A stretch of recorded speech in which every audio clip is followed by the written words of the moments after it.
Elizabeth, a gente estava falando antes justamente sobre esse mercado internacional, sobre essa mudança que o brasileiro, que o produtor brasileiro teve, e que toda a política de exportação do país teve em relação a outros países, para não ficar tão dependente de levar para os Estados Unidos. Isso, e o que é importante a gente lembrar, né, Eduardo, destacar nesse momento para compreender esse jogo de xadrez, né, de mercado internacional. O Brasil era um cliente do mundo. A gente não, na década de 70, a gente importava tudo que a gente comia, então nós éramos clientes de outros países comprando alimentos, arroz, carne, frango, de diferentes lugares. E à medida que nós fomos desenvolvendo a agricultura, basicamente, da região centro-norte do país, isso se transformou e o Brasil passou a ser esse gigante, né, produtor de alimentos que é hoje no mundo. Então, da década de 70 para hoje, a gente tem 55 anos. Em 55 anos, o Brasil passou de importador de 100% de alimentos a um dos maiores exportadores e produtores do mundo. E isso certamente mexe no jogo de xadrez do mercado internacional.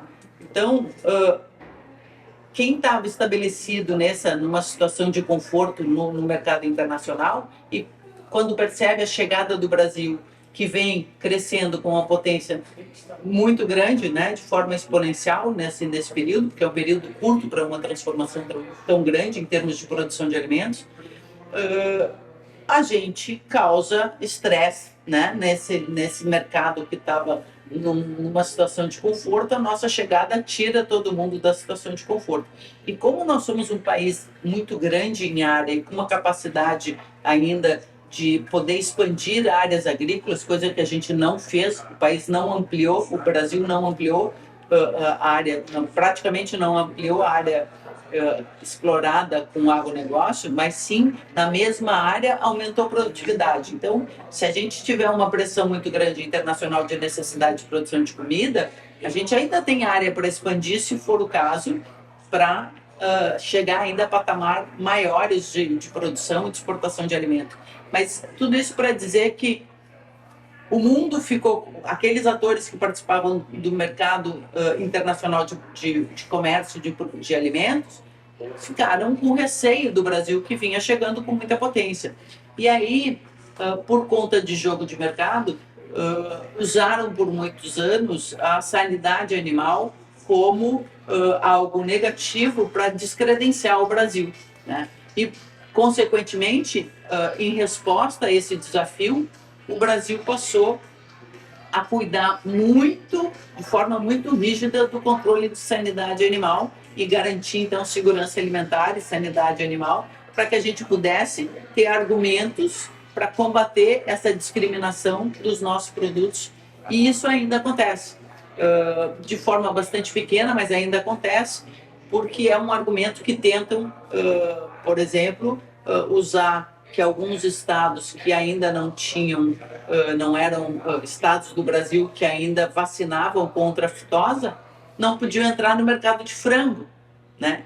Então são coisas que não fazem muito sentido, mas que eram usadas como argumento para bloquear a entrada dos nossos produtos no mercado internacional, para a gente não atrapalhar tanto, porque à medida que a gente entra e ocupa um espaço de, sei lá, de sermos aí o segundo, terceiro ou quarto maior exportador de alimentos do mundo, a gente tirou o espaço de alguém que antes ocupava esse lugar. Então é quase como uma guerra comercial e esses argumentos são lançados, às vezes de forma irresponsável, com a intenção de descredenciar a posição do Brasil no mercado internacional. Mas essa consistência, a nossa segurança alimentar hoje tem uma das regras mais rígidas do mundo em termos de sanidade animal, que são, às vezes, problema, porque elas são muito rígidas, mas, ao mesmo tempo, elas são muito eficientes. A gente teve 2 surtos, né, de Newcastle e de gripe aviária recentemente no Rio Grande do Sul,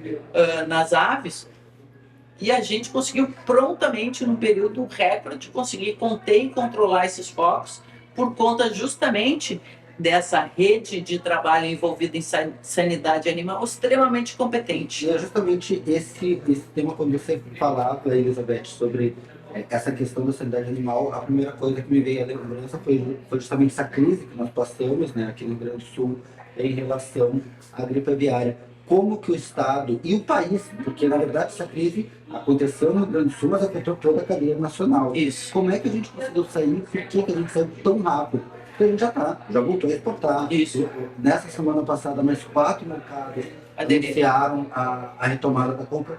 Como? Por que o Brasil saiu tão rápido dessa crise? Justamente por conta desse desafio que a gente passou nos últimos anos, né? A gente vinha, os nossos produtos no mercado internacional eram discriminados, eram rechaçados por conta de argumentos de sanidade animal. A gente tinha certas fragilidades no nosso sistema de controle, sim, e elas foram completamente revertidas. Completamente é muito rígida, né? Mas foram grandemente revertidos e controlados por conta desse programa, desse trabalho dentro das secretarias de governo de cada estado, bem como do Brasil, através do Ministério da Agricultura, que passaram a estabelecer regras extremamente rígidas de cuidado e de controle. Seus técnicos altamente capacitados para poder agir de forma muito rápida. E eu acho que no Rio Grande do Sul a gente tem que mencionar a existência do Fundesa, um Fundesa braço fortíssimo no Rio Grande do Sul. É um fundo privado voltado para controle de sanidade animal. Então a gente tem investimento, a gente tem fonte de investimento para as ações de sanidade animal. Desculpa. Sem problema. Bom, e agora falando mais sobre a feira. Acabamos de chegar agora, que a gente está conversando, o comentário da equipe que está cobrindo a Expo Inter, aqui, a equipe do Governo do Estado, sobre os recordes e mais recordes. Então, em 2 dias, a gente já tem uma Expo Inter que aponta para recordes. E aí, saindo um pouco da feira, mas não deixando ela de lado, quanto que uma boa Expo Inter tem de influência para um bom agro, tanto no Rio Grande do Sul quanto no país? Porque a feira não é só gaúcha, embora seja sediada no Rio Grande do Sul, né? Ótima pergunta. Além, a gente se coloca muito, né, o valor da Expo Inter como uma grande vitrine. Nós somos não só uma grande vitrine, mas nós somos sim um palco de negócios fundamental. Eu lá no início mencionei que a gente tinha batido 2 recordes antes do início da Expo Inter. Um foi no número de inscrição de animais e o outro foi no número de expositores da agricultura familiar. A agricultura familiar cresceu em número de expositores em relação ao ano passado em 10%. No ano passado, tinha crescido 20%. Então, a gente cresceu em cima dos 20% do ano passado, a gente cresceu mais 10% esse ano no número de expositores da agricultura familiar. Isso significa não só um número maior de estandes dentro do pavilhão, mas significa mais produtos sendo ofertados no pavilhão, disponibilizados para o público, que muitas vezes consome os produtos da agricultura familiar, exaurindo a produção dos expositores que aqui vêm. Às vezes, no 4º, 5º dia de feira, tem expositor que já conseguiu vender absolutamente tudo que trouxe para a feira. E é muito importante essa comercialização. Tem alguns expositores que vivem o ano inteiro com o que eles comercializam na Expo Inter, né? Então, é muito importante esse espaço para a agricultura familiar, porque aqui a gente tem muita gente que vem à Expo Inter para ir no pavilhão da agricultura familiar, e praticamente todo mundo que vem, independente, né, do padrão de consumo, vão ao pavilhão da agricultura familiar e consomem produtos da nossa agricultura familiar, que estão cada vez mais elaborados, né? A gente antes tinha bancas de salame, de queijo, de doce de leite, pão, biscoito, e hoje você tem esses mesmos produtos, mas numa diversidade de elaboração, de produção, que tornam esses produtos mais gourmet e com uma ampliação de mercado, né? Você tem o doce de leite puro, que agrada a um grupo de pessoas, e o doce de leite com nozes, ou o doce de leite com alguma fruta, incrementados, elaborados, como exemplo, né, da diversificação de produtos que são trazidos. Então, isso é muito importante, porque movimenta um setor extremamente importante que está presente dentro da cadeia do agro, presente na Expo Inter. Mas, além desse, você vai para o extremo oposto, que é, por exemplo, a comercialização de máquinas e implementos agrícolas. A gente tem aqui, no Rio Grande do Sul, o maior parque fabril das máquinas e implementos, E muitas indústrias reservam produtos de lançamento para a Expo Inter. E para cá vem produtores do Brasil Central e dos países que estão aqui no Cone Sul, no entorno do Rio Grande do Sul, adquirir máquinas para retornar. Muitas máquinas são compradas aqui e entregues no Mato Grosso, em São Paulo ou nos nossos países vizinhos. Então, é extremamente importante, é uma venda para todos os setores, desde o pequeno, como a agricultura familiar, para os grandes indústrias produtoras de máquinas. O parque da Expo Inter, a Expo Inter é um ambiente extremamente importante na comercialização, e isso você tem um movimento de muitas cadeias no estado, não é só o agro, né? Você tem cidades do interior que tem a indústria do agro muito forte, com a produção de sementes e empresas de armazenamento de sementes, então você tem o produtor e a indústria no mesmo município. E não é só o agro que cresce nesse município. Todo o setor de serviços, né, e de consumo de uma maneira geral no município são movimentados porque o agro vai bem. Quando o agro vai bem, você tem toda uma movimentação de uma série de outros setores que não são exclusivamente do agro, né? Então ela reflete na economia como um todo, e tanto que a gente tem, né, 40% do PIB relacionado com o agro no Rio Grande do Sul. Bom, Elizabeth, para a gente finalizar, né, já está aí, mais uma vez agradeço aqui a sua presença, a sua participação, pronto atendimento à nossa equipe do AgroLink. Lembrando, para você que está nos acompanhando, o AgroLink, a Elizabeth estava falando justamente sobre o setor de máquinas e implementos, e nós estamos aqui na casa do Sindicato das Indústrias de Máquinas e Implementos Agrícolas do Rio Grande do Sul, o CIMERS. Eu queria, para a gente finalizar, Elizabeth, a tua expectativa. Eu sei que esses primeiros dias já animaram, né? Mas o que a gente pode esperar? E também um comentário sobre o que você acha que tem levado a esse, se a gente vai continuar batendo recordes, mais recordes nos próximos dias, com essa nova estrutura, o parque foi reformado, a gente está com uma melhor logística de chegada e não estamos mais vivendo o drama de uma enchente. Então, o que dá para esperar nos próximos dias até o final de semana da Espanha? A gente tem um conjunto de indicadores, né, de movimentação, enfim, retratam, espelham a grandiosidade da Expo Inter. Antes da feira iniciar, a gente tinha a expectativa de que todos esses indicadores fossem batidos nessa edição de 2025, por conta de todo esse anseio, né, de todo o setor e do público, tanto dos expositores como dos visitantes, em participar da Expo Inter, não só por conta de que ela é um grande evento e que mexe, né, com o nosso coração, com as nossas raízes.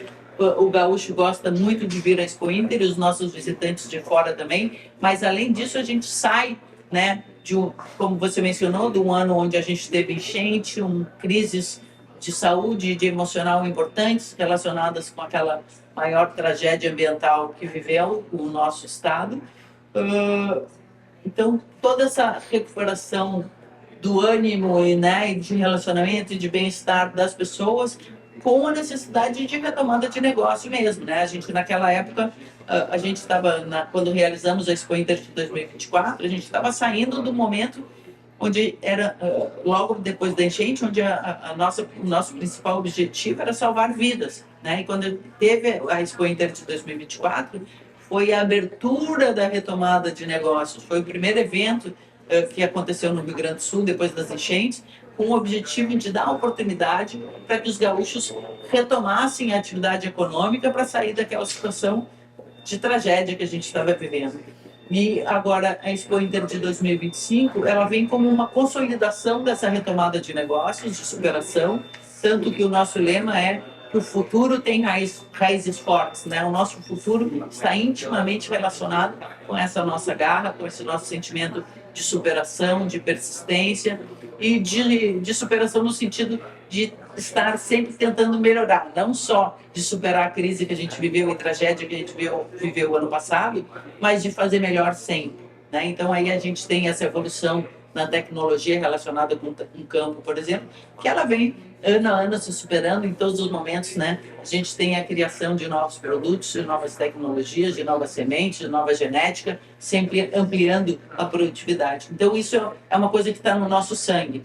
E então eu Sim, acredito que a gente vai ter edições que vão vir se superando sempre. Eu acho que a gente tem uma questão de limite físico, em termos de ampliação física, não tem muito como a gente crescer, mas a gente tem como crescer, fazendo um paralelo, né, com a produtividade no campo, no Brasil. A gente não cresceu em área física, mas cresceu em volume de grãos e de pecuária produzida na mesma área. Eu acho que a Expo Inter fica num paralelo semelhante. A gente não tem um limite físico até onde a gente pode crescer, a gente ainda tem espaço físico para crescer dentro do Parque Assis Brasil, mas eu acho que a gente tem muito mais condições de crescer em termos de competência, além do crescimento físico que é permitido aí.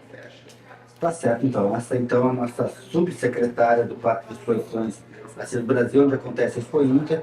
Eu agradeço mais uma vez a participação. Agradeço a você que está nos acompanhando. A gente vai trocar de guarda, vai ter um rápido intervalo, uma rápida parada. Voltamos logo mais com mais entrevista, com mais conversa aqui direto da Expo Inter, 48ª edição da Expo Inter, que já atraiu quase 300 mil pessoas em apenas um final de semana, ou seja, promessa de bons números.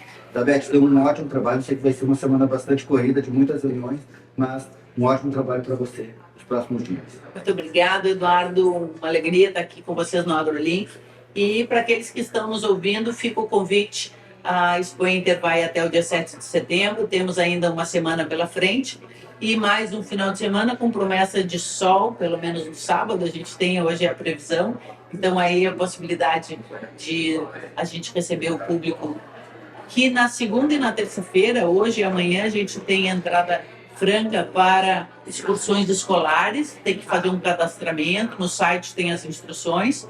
E quarta, quinta e sexta a gente recebe as cooperativas que vêm nos visitar, também de forma gratuita, também tendo que fazer o credenciamento conforme instruções do site. Então, a gente traz diferentes públicos, diferentes maneiras de trazer, oportunizar que o público visite e conheça a Expo Inter com essas ações de entrada franca para a escola e para as cooperativas durante a semana. Então, sejam muito bem-vindos, teremos imenso prazer em recebê-los no parque.